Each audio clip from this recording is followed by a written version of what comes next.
فرزند زہرا یہ حالات برے ہیں۔ کاشانہ بصیرت ایک ایسا مکمل یوٹیوب چینل جس پر محروم بصارت کے لیے بالخصوص اور تمام افراد کے لیے بالعموم سینکڑوں کی تعداد میں اسلامی کتب دستیاب ہیں۔ لہذا گزارش ہے کہ آپ اپنی ذمہ داری نبھاتے ہوئے کاشانہ بصیرت کو سبسکرائب کرنے کے ساتھ ساتھ بیل آئیکن کو پریس کیجئے تاکہ آپ علم کے حصول کے ساتھ ساتھ مذہب اہل بیت کی اشاعت میں بھی اہم کردار ادا کرتے رہیں۔ کاشانہ بصیرت۔ فرزند زہرا یہ حالات برے ہیں۔ السلام علیکم ورحمۃ اللہ وبرکاتہ۔ سامعین، آپ سماعت فرما رہے ہیں الکوثر فی تفسیر القرآن جلد نمبر 9۔ مفسر ہیں حجت الاسلام مولانا محسن علی نجفی صاحب۔ آج ہم آپ کے سامنے اس کی 27ویں ریکارڈنگ پیش کر رہے ہیں۔ صفحہ نمبر 422، سورہ دہر جاری ہے۔ وَيُطَافُ عَلَيْهِمْ بِآنِيَةٍ مِّن فِضَّةٍ وَأَكْوَابٍ كَانَتْ قَوَارِيرَ مِن فِضَّةٍ قَدَّرُوهَا تَقْدِيرًا۔ اور ان کے لیے چاندی کے برتنوں اور بلوریاں پیالوں کے دور چلیں گے۔ شیشے بھی چاندی کے ہوں گے جنہیں ساقی نے ایک مناسب مقدار میں بھرا ہوگا۔ تفسیر آیت نمبر 1۔ ان کی محفلوں کی تصویر کشی ہے کہ ان میں ایسے پیالوں کے دور چلیں گے جو چاندی کے بنے ہوئے ہوں گے اور شیشے کے پیالے ہوں گے اور شیشے چاندی کے ہوں گے۔ ہماری دنیا کے تصور کے مطابق شیشہ شفاف اور چاندی سفید غیر شفاف ہوتی ہے۔ اس آیت میں چاندی کے شیشے کہنے کا مطلب یہ ہو سکتا ہے کہ چاندی کے رنگ کے سفید شیشے ہوں گے۔ بات پھر وہی ہے کہ جنت کی نعمتوں کا کما حقو تصور ہمارے لیے ممکن نہیں ہے، کیونکہ ہم اس دنیا میں ان چیزوں کا تصور کر سکتے ہیں جنہیں ہم نے دیکھا بھی ہے۔ ہم نے یہاں چاندی کا شفاف شیشہ نہیں دیکھا، اس لیے محال ہے اس کا بیان کرنا۔ نمبر 2، جنت کے خادم بھی ایسے ہوں گے جنہیں اہل جنت کی خواہش اور اس خواہش کی مقدار کا علم ہوگا۔ اسی کے اندازے کے مطابق ان پیالوں کو بھریں گے، نہ خواہش سے زیادہ نہ کم۔ یہ بات اس امر پر شاہد ہے کہ اہل جنت کے نہ صرف ارادے نافذ ہوں گے بلکہ ان میں موجود خواہشات بھی نافذ العمل ہوں گی۔ وَيُسْقَوْنَ فِيهَا كَأْسًا كَانَ مِزَاجُهَا زَنجَبِيلًا عَيْنًا فِيهَا تُسَمَّى سَلْسَبِيلًا۔ اور وہاں انہیں ایک ایسا جام پلایا جائے گا جس میں زنجبیل یعنی سونٹ کی آمیزش ہوگی۔ جنت میں ایک ایسے چشمے سے جسے سلسبیل کہا جاتا ہے۔ تشریح کلمات: زنجبیل سونٹ کو کہتے ہیں۔ عرب اپنی شراب میں زنجبیل ملا کر پینا پسند کرتے تھے۔ تفسیر آیت نمبر 1۔ پیالے میں جب شراب موجود ہو تو اسے کاس یعنی جام کہتے ہیں۔ زنجبیل کی آمیزش سے شراب میں کیا لذت اور خاصیت آتی ہوگی، جنت کی باقی نعمتوں کی نوعیت کی طرح یہ بھی ہمیں کاملاً معلوم نہیں ہے۔ نمبر 2، یہ شراب ایک ایسے چشمے سے جاری ہوگی جسے سلسبیل کہتے ہیں۔ سلسبیل لذیذ شراب کو کہتے ہیں۔ صحاح میں آیا ہے کہ تسلسل ما فی الحلق، پانی آسانی سے حلق میں اتارا، یعنی شیرینی کی وجہ سے حلق میں آسانی سے اترنے والی شراب کو سلسبیل کہتے ہیں۔ وَيَطُوفُ عَلَيْهِمْ وِلْدَانٌ مُّخَلَّدُونَ إِذَا رَأَيْتَهُمْ حَسِبْتَهُمْ لُؤْلُؤًا مَّنثُورًا۔ اور خدمت کے لیے ان کے گرد ایسے لڑکے پھر رہے ہوں گے جو ہمیشہ رہنے والے ہیں، آپ انہیں دیکھیں تو بکھرے ہوئے موتی خیال کریں گے۔ تفسیر آیت نمبر 1۔ ان کے گرد خدمت گزاری کے لیے ایسے نوعمر لڑکے پھر رہے ہوں گے جو مخلد ہوں گے، یعنی ہمیشہ نوعمر رہیں گے۔ ان میں سن اور سال کی وجہ سے کسی قسم کی تبدیلی نہیں آئے گی۔ بعض کہتے ہیں مخلدون کا مطلب یہ ہے کہ یہ نوعمر خدمت گزار ہمیشہ رہیں گے، انہیں بھی موت نہیں آئے گی۔ بعض اس کے معنی مزین کے کرتے ہیں اور کہتے ہیں التحلید التحلیہ، یعنی مزین کو کہتے ہیں۔ نمبر 2، انہیں آپ دیکھیں گے تو وہ بکھرے ہوئے موتی خیال کریں گے، یعنی یہ نوعمر لڑکے محفل میں ہر جگہ خدمت گزاری میں موجود پائیں گے، اس لیے وہ بکھرے ہوئے ہوں گے اور حسن و جمال، صفائی اور چمک میں موتی کی طرح ہوں گے۔ وَإِذَا رَأَيْتَ ثَمَّ رَأَيْتَ نَعِيمًا وَمُلْكًا كَبِيرًا۔ اور آپ جہاں بھی نگاہ ڈالیں گے بڑی نعمت اور بڑی سلطنت، عظیم سلطنت نظر آئے گی۔ تفسیر آیت: اور آپ جہاں بھی نظر دوڑائیں گے وہاں نعمت ہی نعمت نظر آئے گی۔ دنیا کی طرح نہیں ہے کہ ایک جگہ نعمت پائی جاتی ہے دوسری جگہ نہیں پائی جاتی۔ پھر نعیمن کا ذکر ناکرہ کے ساتھ کرنے کا مطلب یہ ہے کہ یہ نعمت بھی عظیم ہوگی۔ نمبر 2، ملکن کبیرہ اور عظیم سلطنت کا مشاہدہ کرو گے۔ روایت کے مطابق عام جنتی کو بھی ایک سلطنت مل جائے گی، چنانچہ روایت میں آیا ہے کہ جنت کے کم ترین درجے والا اپنی سلطنت کو 1000 سال کی مسافت کے فاصلے سے دیکھ لے گا اور دور ترین نقطے کو اس طرح دیکھے گا جس طرح نزدیک ترین نقطہ ہے۔ اور یہ روایت موجود ہے بحار الانوار کی جلد نمبر 8 کے صفحہ نمبر 111 پر۔ دوسری حدیث میں ہے کہ جنت کے کم ترین درجے والے کے لیے جنت میں 80,000 خادم ہوں گے اور 92 درجات پر فائز ہوں گے۔ اور یہ حدیث موجود ہے روضۃ الوائزین کی جلد نمبر 2 اور صفحہ نمبر 505 پر۔ یہ عام اور معمول کی جنت ہے۔ اس آیت میں اہل بیت اطہار کے لیے جس سلطنت کا ذکر ہے وہ جنت کے اعتبار سے عظیم سلطنت ہوگی۔ جس جنت کا معمول ہمارے لیے قابل اندازہ نہیں ہے، اس کا عظیم ہمارے لیے کیسے قابل تصور ہوگا، اور جس سلطنت کو اللہ تعالیٰ عظیم فرمائے اس کی عظمت کا ہم کیسے اندازہ لگا سکتے ہیں۔ عَالِيَهُمْ ثِيَابُ سُنْدُسٍ خُضْرٌ وَإِسْتَبْرَقٌ وَحُلُّوا أَسَاوِرَ مِنْ فِضَّةٍ وَسَقَاهُمْ رَبُّهُمْ شَرَابًا طَهُورًا۔ ان کے اوپر سبز اور دیباج اور اطلس کے کپڑے ہوں گے، انہیں چاندی کے کنگن پہنائے جائیں گے اور ان کا پروردگار انہیں پاکیزہ مشروب پلائے گا۔ تشریح کلمات: سندس دیباج کا کپڑا کہتے ہیں۔ سندس ریشم کا وہ کپڑا ہے جو نہایت باریک ہوتا ہے، اور اطلس استبرق کو اطلس کہتے ہیں۔ تفسیر آیت: جنت والوں کی شاہانہ زندگی کا ذکر ہے کہ ان کے تن پر دیباج اور اطلس کے نرم اور نازک کپڑے ہوں گے اور ہاتھوں میں چاندی کے کنگن پہنے ہوئے ہوں گے۔ یہ اشارہ ہے شاہانہ زندگی کی طرف، چونکہ اس دنیا میں جو لوگ شاہانہ زندگی گزارتے ہیں وہ اسی طرح کی چیزوں سے اپنی شاہانہ زندگی کا مظاہرہ کرتے ہیں۔ چنانچہ حضرت موسیٰ علیہ السلام نے فرعون کے دربار میں فرمایا، میں اللہ رب العالمین کا فرستادہ ہوں، تو فرعون نے کہا تھا سورہ زخرف کی آیت نمبر 53 میں، اگر یہ اللہ کا نمائندہ ہے تو اس پر سونے کے کنگن کیوں نہیں اتارے گئے؟ لہٰذا کنگن سے مراد وہ زیورات نہیں ہیں جو عورتیں پہنتی ہیں۔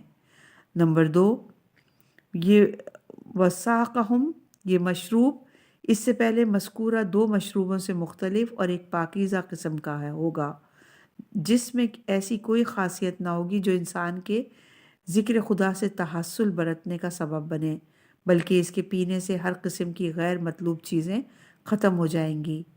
یطہرہم عن کل شیء سوا اللہ، یعنی مشروب اہل جنت کو اللہ کے سوا سب چیزوں سے پاک کر دے گا۔ اور یہ حدیث موجود ہے مجموع البیان میں۔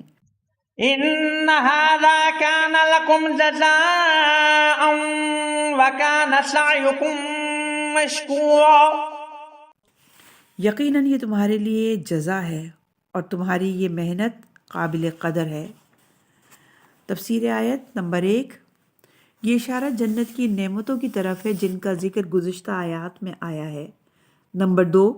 پھر ان پاکیزہ ذوات سے خطاب کر کے فرمایا یہ سب تمہارے لیے جزا اور ثواب کے طور پر ہے. نمبر 3. یہ سب کچھ بلا استحقاق نہیں ملا کرتا بلکہ تمہاری ان محنتوں کے صلے میں ہے جنہیں تم نے دنیا میں تحمل کیا ہے، اور یہ اجر، یہ ثواب ان زحمتوں کی قدردانی کے طور پر ہے جو رضائے رب کے لیے تم نے دنیا میں تحمل کی ہیں. ایک اہم اور قابل توجہ نقطہ یہ ہے کہ قرآن مجید جب بھی جنت کی نعمتوں کا ذکر کرتا ہے ان کے ساتھ حور العین کا ذکر کرتا ہے. اس سورہ مبارکہ میں ان تمام نعمتوں کا ذکر آیا ہے، نوعمر خادموں کا بھی ذکر آیا ہے، لیکن جنت کی ایک اہم ترین نعمت حور العین کا ذکر نہیں آیا. جناب آلوسی کو بھی روح المعانی میں اس بات کا ذکر کرنا ہی پڑا کہ یہ آیات اہل بیت علیہ السلام کی شان میں نازل ہونے کے بقول ان میں حور العین کا ذکر نہیں آیا، جبکہ ان میں 9 عمر خادموں تک کا ذکر آیا ہے. رعایت الحرمت البسول و قرۃ العین الرسول، یعنی رسول اللہ صلی اللہ علیہ وآلہ وسلم کی آنکھوں کی ٹھنڈک حضرت بطول سلام اللہ علیہ کی حرمت کا لحاظ کرتے ہوئے حور العین کا ذکر نہیں کیا گیا. إنا نحن نزلنا عليك القرآن تنزيلا فاصبر لحكم ربك ولا تطع منهم آثما أو كفورا. یقیناً ہم نے ہی آپ پر قرآن نازل کیا ہے جیسا کہ نازل کرنے کا حق ہے، لہٰذا آپ اپنے رب کے حکم پر صبر کریں اور ان میں سے کسی گناہ گار یا کافر کی بات نہ مانیں. تفسیر آیت نمبر 1. اس قرآن کو چونکہ ہم نے آپ پر نازل کیا ہے اور نازل بھی اس شان سے کیا ہے کہ یہ آپ کے لیے ایک عظیم معجزہ ہے. نمبر 2. تو اس کا قدرتی لازمہ یہ ہونا چاہیے کہ آپ اپنے رب کے حکم پر صبر اور استقامت دکھائیں، چونکہ اگر یہ حکم کسی غیر اللہ کی طرف سے ہوتا تو انسان تردد کا شکار ہو سکتا تھا. نامعلوم اس حکم کا انجام کیا ہوگا، لیکن جب یہ اللہ تعالیٰ کی طرف سے ہے تو اللہ ایسا حکم نازل نہیں فرمائے گا جس کا کوئی انجام نہ ہوگا. نمبر 3. آپ معاشرے میں موجود گناہ گار اور کافر کی باتوں میں نہ آئیں. یہ لوگ آپ کے خلاف کچھ کرنے کی پوزیشن میں نہیں ہیں. ان کی باتیں نہ ماننے کی صورت میں آپ کے لیے کوئی خطرہ ہو. واذكر اسم ربك بكرة وأصيلا ومن الليل فاسجد له وسبحه ليلا طويلا. اور صبح شام اپنے رب کے نام کا ذکر کیا کریں اور رات کے ایک حصے میں اس کے سامنے سجدہ ریز ہو جایا کریں اور رات کو دیر تک تسبیح کرتے رہا کریں. تفسیر آیات. بکراتن دن کے ابتدائی حصے کو کہتے ہیں. اصیل دن کے آخری حصے عصر اور مغرب تک کے اوقات کو کہتے ہیں. ایک قول یہ ہے کہ بکراتن سے دن کی ابتدا کی نماز صبح کی نماز مراد ہے. اصیلاً سے دن کے آخری حصے کی نماز ظہر اور عصر مراد ہے، اور من اللیل سے رات کی نماز یعنی مغرب اور عشاء مراد ہے، اور لیلاً طویلہ سے مراد تہجد کی نماز ہے جو رسول اللہ صلی اللہ علیہ وآلہ وسلم پر فرض تھی. ابن عباس کے مطابق کل تسبیح فی القرآن فہو صلاۃ، قرآن میں جہاں بھی تسبیح کا ذکر ہے اس سے نماز مراد ہے. صبر کے حکم کے بعد ذکر اور تسبیح کا حکم اس لیے ہے کہ اللہ کے ذکر سے انسان روحانی طور پر طاقتور ہو جاتا ہے، اور اسی لیے اللہ تعالیٰ ہمیشہ مشکلات کے مقابلے کے لیے عبادت سے سہارا لینے کا حکم دیا کرتا ہے. إن هؤلاء يحبون العاجلة ويذرون وراءهم يوما ثقيلا. یہ لوگ یقیناً عجلت پسند یعنی دنیا پسند ہیں، اور اپنے پیچھے ایک بہت سنگین دن کو نظر انداز کیے بیٹھے ہیں۔ تفسیر آیت: یہ اسمن اسیان گر کافر اور دنیا پرست ہوتے ہیں اور آخرت کو پس پش ڈال دیتے ہیں۔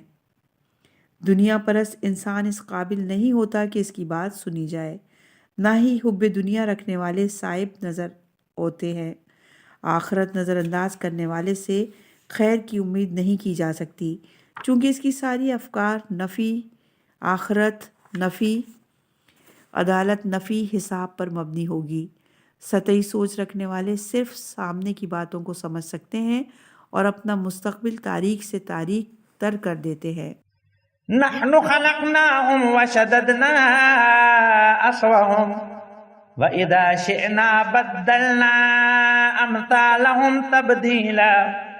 ہم نے انہیں پیدا کیا اور ان کے جوڑ مضبوط کیے، اور جب ہم چاہیں ان کے بدلے ان جیسے اور لوگ لے آئے۔ تشریح کلمات: اسرہم الاسر کے معنی قید میں جکڑ لینے کے ہیں۔ یہ اسرت القطیب سے لیا گیا ہے، جس کے معنی ہیں میں نے پالان مضبوطی سے باندھا ہے۔ تفسیر آیت: نمبر 1، ہم نے انسانوں کی تخلیق کچھ اس طرح کی ہے کہ اس کے اعضاء اور جسم کے چھوٹے بڑے پرزوں کو اعصاب کی مضبوط رسی کے ذریعے باندھ دیا ہے کہ جسم میں لچک بھی ہو اور طاقت بھی، تاکہ مختلف کاموں کو انجام دینے کے قابل ہو۔ انسان اعضاء کو پھیلا سکتا ہے، جمع کر سکتا ہے، جھک سکتا ہے، سیدھا ہو سکتا ہے، چیزوں کو پکڑ سکتا ہے، اٹھا سکتا ہے وغیرہ۔ نمبر 2، اگر اللہ چاہے تو ان منکروں کو ختم کر کے ان کی جگہ دوسری قوم اور نسل لا سکتا ہے، جیسا کہ سورہ محمد کی آیت نمبر 38 میں ارشاد ہوتا ہے، اور اگر تم نے منہ پھیر لیا تو اللہ تمہارے بدلے اور لوگوں کو لے آئے گا، پھر وہ تم جیسے نہ ہوں گے۔ ایک تفسیر یہ کی جاتی ہے کہ تبدیل الامثال سے مراد قیامت کے دن دوبارہ تخلیق ہے، لیکن یہ تفسیر ظاہراً جب ہم چاہیں کے مطابق نہیں ہے۔ إن هذه تذكرة فمن شاء اتخذ إلى ربه سبيلا۔ یہ ایک نصیحت ہے، پس جو چاہے اپنے رب کی طرف جانے کا راستہ اختیار کرے۔ اس آیت کی تشریح کے لیے ملاحظہ ہو سورہ مزمل کی آیت نمبر 19۔ وما تشاءون إلا أن يشاء الله إن الله كان عليما حكيما۔ اور تم نہیں چاہتے ہو مگر وہ جو اللہ چاہتا ہے، یقیناً اللہ بڑا علم والا، حکمت والا ہے۔ تفسیر آیت: سورہ مدثر کی آیت نمبر 56 کے ذیل میں اس مطلب کی تشریح ہو گئی کہ انسان کی مشیت اللہ کی مشیت کے تابع ہے۔ اللہ کی مشیت یہ ہے کہ انسان جو بھی عمل انجام دے اپنے اختیار اور ارادے سے انجام دے، لہٰذا انسان کا ارادہ نہ ہو پھر بھی عمل انجام پائے، یہ اللہ کی مشیت نہیں ہے۔ اللہ کی مشیت یہ ہے کہ سورہ کہف کی آیت نمبر 29 میں ارشاد ہوتا ہے، پس جو چاہے ایمان لائے اور جو چاہے کفر کرے۔ لہٰذا اس آیت سے جبر ثابت نہیں ہوتا۔ واضح رہے یہ کہنا کہ انسان کے تمام افعال خیر و شر اللہ کی طرف سے ہیں، بندے کا اس میں اختیار نہیں ہے۔ شان خداوندی میں گستاخی اور اللہ پر افتراء ہے کہ اللہ جرم کے ارتکاب پر مجبور کرے پھر اسے سزا بھی دے۔ امام موسیٰ ابن جعفر سے روایت ہے کہ کوئی جبر کا قائل ہے تو اس کو زکوٰۃ نہ دو، نہ اس کی گواہی کبھی بھی قبول کرو۔ اللہ تعالیٰ نے فرمایا، کسی شخص پر اس کی طاقت سے زیادہ ذمہ داری نہیں ڈالتا اور اس کی طاقت سے زیادہ اس پر بوجھ نہیں ڈالتا۔ ہر شخص اپنے عمل کا خود ذمہ دار ہے اور کوئی شخص کسی دوسرے کا بوجھ نہیں اٹھائے گا۔ اور یہ حدیث موجود ہے عیون الاخبار الرضا کی جلد نمبر 1 اور صفحہ نمبر 143 پر۔ چنانچہ اس آیت سے نہ جبر ثابت ہوتا ہے جو جبریہ کا نظریہ ہے، نہ تخفیص جو معتزلہ کا نظریہ ہے، نہ ہی وہ نظریہ ثابت ہوتا ہے جو فرقہ مفروضہ کا نظریہ ہے، جو کہتے ہیں کہ اللہ تعالیٰ نے امور ائمہ اہل بیت علیہ السلام کے سپرد کیے ہیں۔ اس فرقے کا نظریہ سرہن شرک ہے۔ چنانچہ مروی ہے کہ امام مہدی علیہ السلام نے کامل ابن ابراہیم مدنی سے فرمایا، تو مجھ سے مفروضہ کے نظریے کے بارے میں پوچھنے آیا ہے۔ وہ جھوٹ بولتے ہیں، بلکہ ہمارے قلوب اللہ کی مشیت کی جگہ ہے۔ جب اللہ چاہتا ہے تو ہم چاہتے ہیں۔ اور پھر فرمایا کہ وَمَا تَشَاءُونَ إِلَّا أَن يَشَاءَ اللَّهُ کی تلاوت فرمائی۔ امام رضا علیہ السلام سے روایت ہے کہ غالی کافر اور مفروضہ مشرک ہے۔ يدخل من يشاء في رحمته والظالمين أعد لهم عذابا أليما۔ اللہ جسے چاہتا ہے اپنی رحمت میں داخل کرتا ہے، اور اس نے ظالموں کے لیے دردناک عذاب تیار کر رکھا ہے۔ تفسیر آیت: اللہ صرف اس کو اپنی رحمت میں داخل کرنا چاہتا ہے جو اس پر ایمان لے آتا ہے۔ قرآن کی مجموعی تعلیم سے ہم پر یہ بات پوری طرح واضح ہو جاتی ہے کہ اللہ تعالیٰ کی مشیت کہاں ہوتی ہے اور کہاں نہیں ہوتی۔ چنانچہ آیت میں فرمایا، ظالموں کو اپنی رحمت میں داخل نہیں کرے گا۔ سورہ دہر کا اختتام ہوا۔